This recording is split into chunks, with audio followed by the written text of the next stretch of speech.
अस्सलाम वालेकुम। आज की हदीस मसनद अहमद से ली है और इसके रावी हैं हज़रत सईद बिन ज़ैद बिन उम्र बिन नुफ़ैल रज़ियल्लाहु ताला अन्हु। हज़रत सईद बिन ज़ैद का ताल्लुक भी अशरा मुबशरा में से है और फरमाते हैं कि जनाब रसूलुल्लाह सल्लल्लाहु अलैहि वसल्लम ने इरशाद फरमाया, खुम्बी भी मन से ताल्लुक़ रखती है जो बनी इसराइल पर नाजिल हुआ था और इसका पानी आँखों के लिए बाइसे शिफा है। इस हदीस के थ्रू हमें पता चलता है कि हमारे नबी सल्लल्लाहु अलैहि वसल्लम ने खुम्बी को मन से तशबीह दी है, यानी आपने फरमाया कि खुम्बी भी मन में से है। यहाँ मन से मुराद वो नेमत है जो अल्लाह ताला ने बनी इसराइल पर उतारी थी, जैसे कि आप जानते हैं मन व सलवा के नाम से ना। तो जैसे कि कुरान मजीद में भी सूरतुल बकरा में इसका जिक्र है कि बिस्मिल्लाहिर्रहमानिर्रहीम व अंज़लना अलैकुमुल मन्ना वस्सलवा, यानी कि मन एक ख़ास किस्म की ग़िज़ा थी जो आसमान से नाजिल हुई और बनी इसराइल के लिए अल्लाह की ख़ास नेमत थी। इस हदीस में खुम्बी को मन की एक किस्म करार दिया गया है, तो जिसकी वजह से उसकी फजीलत और अहमियत ज़ाहिर हो जाती है। नंबर 2 अगर हम बात करते हैं वो ये है कि इसका पानी आँखों के लिए बाइस शिफ़ा है। ये आप सल्लल्लाहु अलैहि वसल्लम ने फरमाया। हमें तिब्बे नबवी से हमें ये बात पता चली।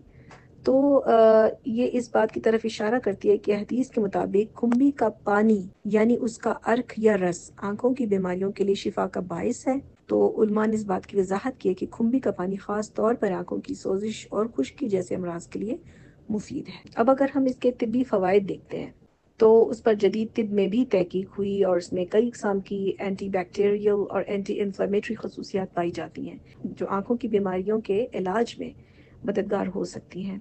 रूहानी पहलू भी हुआ इसका। एक ये कि नबी अकरम सल्लल्लाहु अलैहि वसल्लम ने इस नेमत को मन से तशबीह दे दी, तो ये अल्लाह ताला की ख़ास नेमतों से में शामिल होगी और इसका इस्तेमाल शिफा के तौर पर भी हो सकता है। तो फुक़हा की आरा में इस हदीस की रोशनी में खुम्बी के इस्तेमाल को जायज़ करार दिया गया है और इसके तिब्बी फ़वाइद की अहमियत पर ज़ोर दिया गया है कि यानी अगर आप इसे ग़िज़ात के तौर पर इस्तेमाल करते हैं तो भी बेहतरीन है, अगर इसकी दवा के तौर पर आप इसको इस्तेमाल करते हैं, दोनों सूरतों में इस हदीस के थ्रू हमें इसकी फ़जीलत पता चलती है। खुलासा इस हदीस का ये हुआ कि हदीस खुम्बी की रूहानी फ़जीलत और तिब्बी अहमियत दोनों को बयान करती है और हमें पता चलता है कि खुम्बी अल्लाह ताला की तरफ से बनी नौ इंसान के लिए ख़ास नेमत है और इसका पानी आँखों की बीमारियों के लिए शिफा का बाइस है। अब अगर हम इसकी तखरीज के बारे में बात करते हैं तो ये हदीस अल्फाज के मामूली फ़र्क के साथ हमें मुख्तलिफ अहादीस की कुतुब में मिल जाती है। जैसे कि सही बुखारी में हमें यही हदीस 4478 नंबर पर मिल जाएगी। सही मुस्लिम में यही हदीस हमें 2049 नंबर पर मिल जाएगी।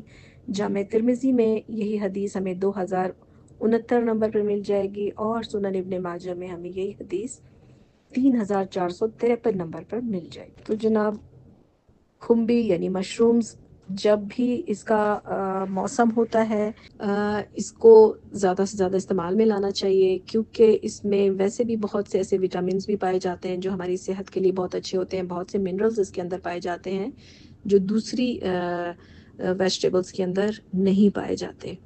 इसे ज़मीन का गोश्त भी कहा जाता है, लेकिन इस हदीस के थ्रू तो हमें और भी ज़्यादा इसकी फ़जीलत पता चल गई। तो इसका इस्तेमाल करें।